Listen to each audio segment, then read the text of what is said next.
અમદાવાદ શહેર ક્રાઇમ બ્રાન્ચે કાયદો અને વ્યવસ્થા જાળવી રાખવા તરફ વધુ એક મહત્વની સફળતા મેળવી છે. વેજલપુર પોલીસ સ્ટેશનમાં નોંધાયેલા વર્ષ 2024ના હત્યાના એક ગંભીર ગુનામાં સામેલ અને સાબરમતી મધ્યસ્થ જેલનો કાચા કામનો કેદી, જે વચગાળાના જામીન પર મુક્ત થયા બાદ ફરાર થઈ ગયો હતો, તેને ક્રાઇમ બ્રાન્ચે ઝડપી પાડ્યો છે.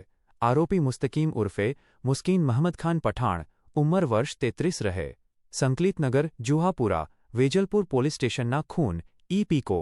કલમ 302 સહિત રાયોટિંગના ગુનામાં સાબરમતી જેલમાં બંધ હતો. નામદાર સેશન્સ કોર્ટ, અમદાવાદ ગ્રામ્ય દ્વારા તેને ગત તા. 25 માર્ચ 2026થી તા. 30 માર્ચ 2026 સુધીના વચગાળાના જામીન મંજૂર કરવામાં આવ્યા હતા. આરોપીએ તા. 30 માર્ચ 2026ના રોજ સાંજે 6 વાગ્યે સાબરમતી જેલમાં હાજર થવાનું હતું, પરંતુ તે હાજર ન થઈને જેલ જમ્પ કરી ફરાર થઈ ગયો હતો. જેલમાંથી ફરાર થયેલા આ આરોપીને શોધવા માટે અમદાવાદ શહેર ક્રાઇમ બ્રાન્ચ સતત તપાસમાં હતી.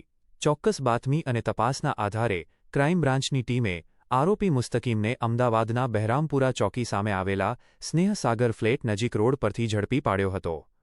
ક્રાઇમ બ્રાન્ચે આજે તા.